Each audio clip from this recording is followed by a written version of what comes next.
To the She Believes Cup, everybody, the 11th one, coming off the Algarve Cup 12 years ago, and it's grown into this. So now that Emma is done with her tour of Nashville music history last night, we will take questions in the room first.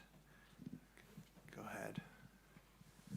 Good morning, Tamara Griffin with The Athletic. I was hoping to see the hat in person, but Denise wouldn't let me. Oh, unfortunate.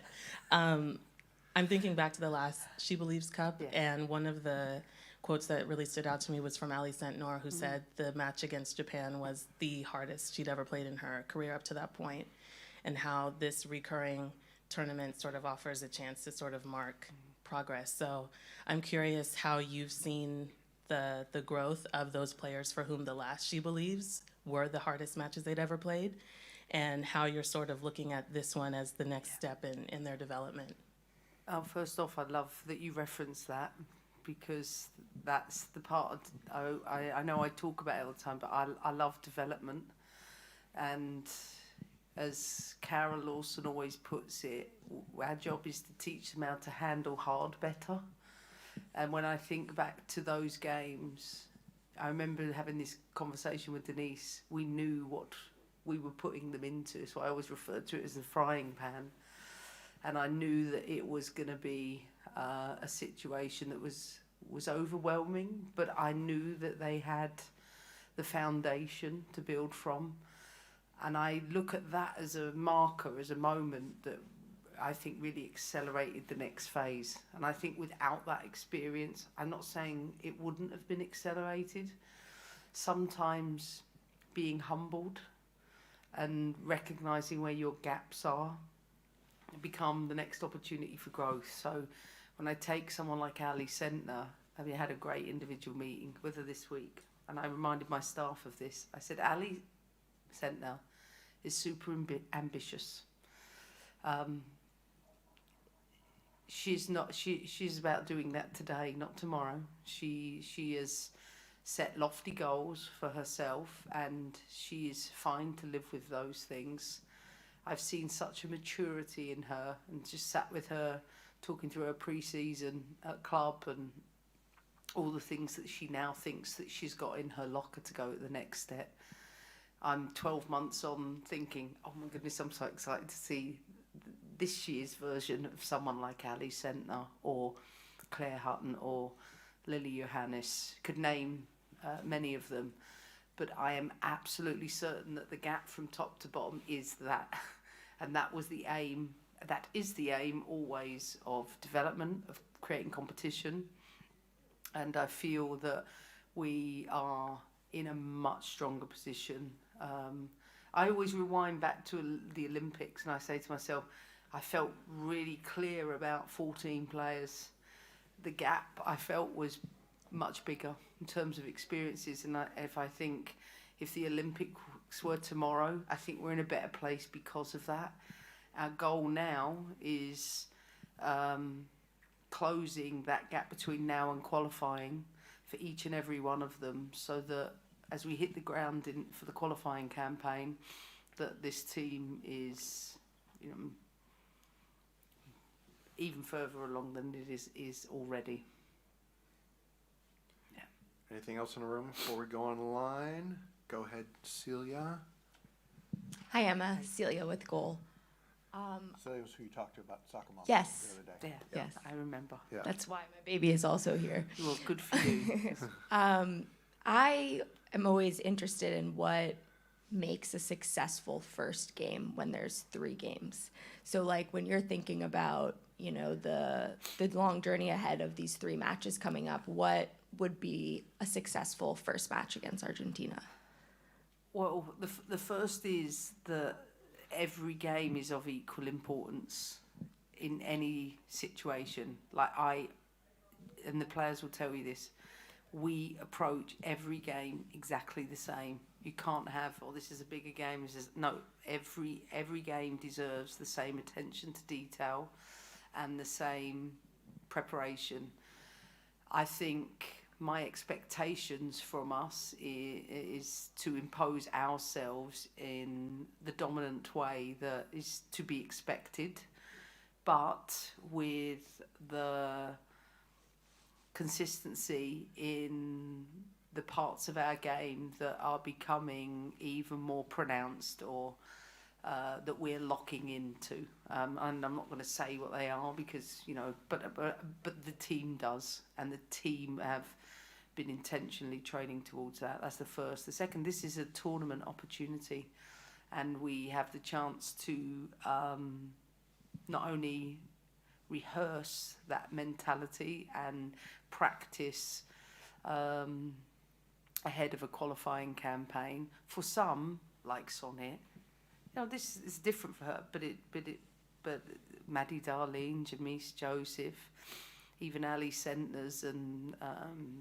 Lily Johannes, this is still their second situation of doing that. So the more exposure, the more experienced they become.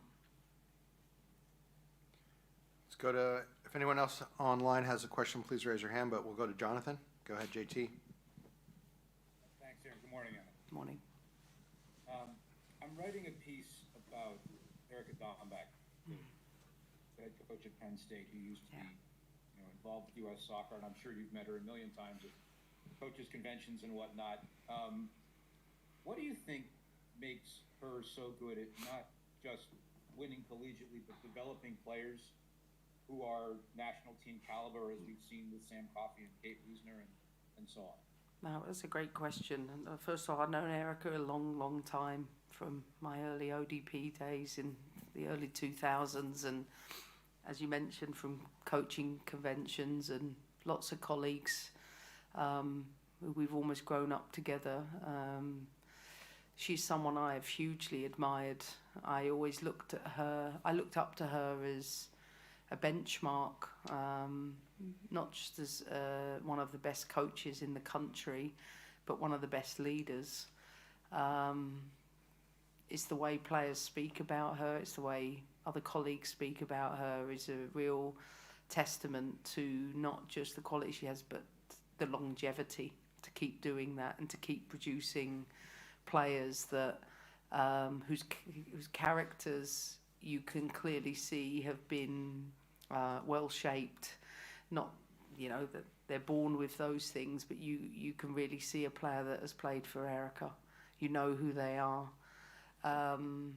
and I think I'm so pleased to hear you writing an article about a superbly talented coach who has influenced and shaped the lives of so many players in this country, and someone who, quite frankly, was probably, when I first came to the country, the first coach I looked at and that was in close contact with.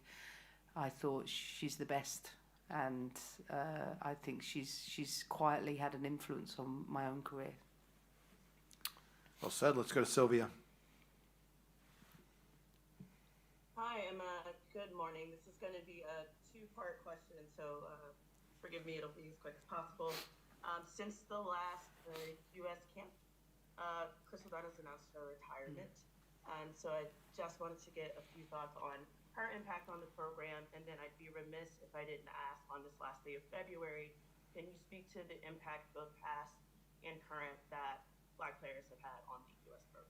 Oh, wow. Thank you. Crystal Dunn, where do I begin? That little pocket rocket, as I've always called her, working with her both at Chelsea and here. She's someone who has not only had a big impact on this program, she's had a big impact globally. I can attest to the way players across the globe have always talked about Crystal for the qualities that she's got.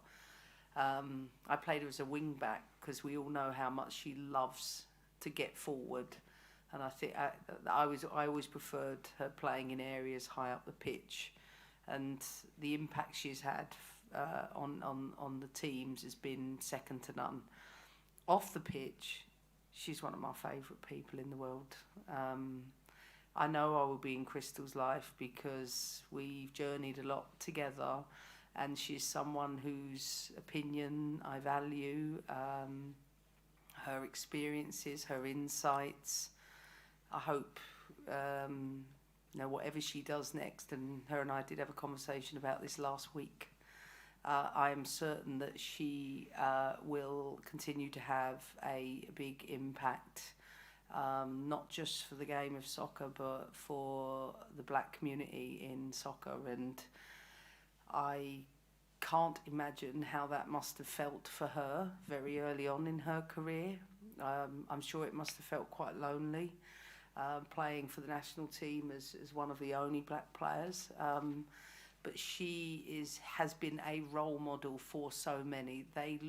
Players not only look up to her, but I look at the diversity of our team now and think about the impact she's had on shaping that, not just directly, but indirectly. And she deserves, all the credit for so many reasons. And of course, she won't rest in retirement. That's not Crystal's nature. No, she's joining appearance at our game in New Jersey. Yes. Yeah, so she'll be there. Yes, that's right. She is. And if she goes, if she gets into the area of her career that I think she wants to get into, I think she will continue to have a significant impact on the game. I'm excited for her. And a word on the black players on our team, one of whom is sitting right here, Shannon Box. Well, it's not just any player, let's be clear. One of the best ever.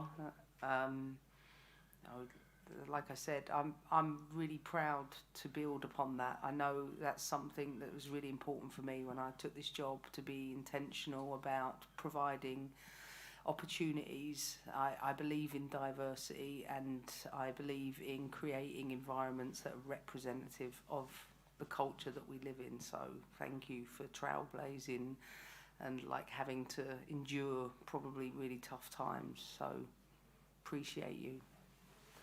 All right, unless there's anything else, yeah. Right back here, pal.